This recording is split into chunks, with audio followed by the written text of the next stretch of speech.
The chair recognizes Councilman Oh. Thank you very much, Council President. I just wanted to notify my council colleagues and the public that yesterday we had a press conference at Hyundai Rotem in South Philadelphia. Hyundai Rotem is a train manufacturer that was established in our city 12 years ago.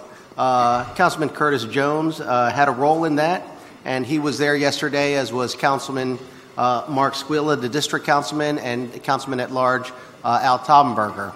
I want to thank Governor Ed Rendell, who is the co-chair of Rebuilding America's Future, and Congressman Shaka Fattah for coming to the press conference, because what is at stake are between 250 and 300 good-paying union jobs, and these jobs are family-sustaining jobs in manufacturing.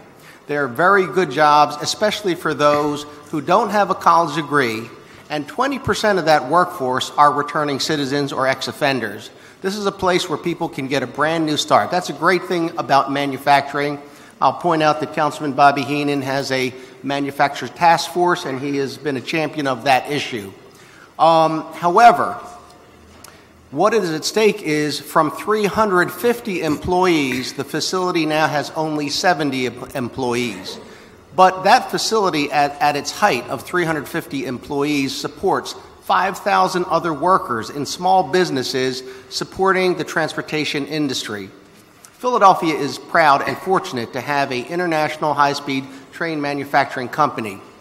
What we have done is we have passed a resolution on June 18th of last year, this council body, recommending to SEPTA that they implement local hiring preferences allowed by the federal government in its RFP.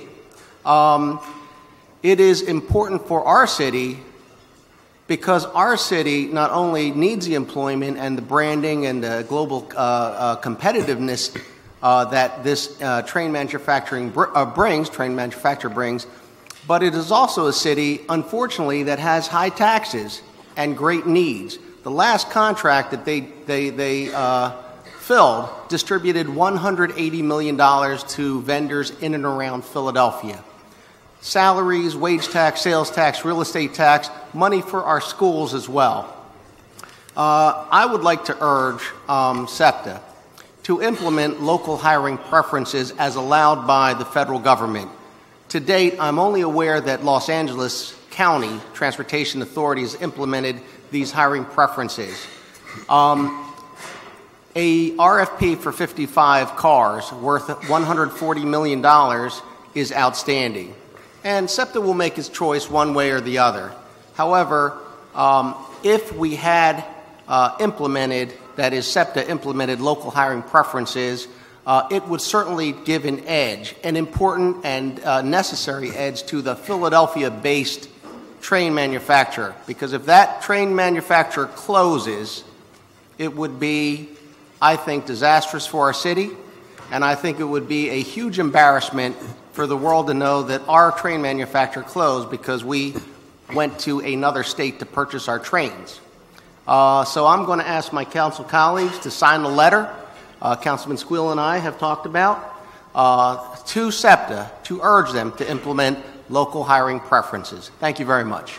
Thank you. Thank you, Councilman. Councilman, excuse me, question. Does is it too late to have that language included in the RFP? It is too late. That is the first phase of the RFP. There are some other phases coming.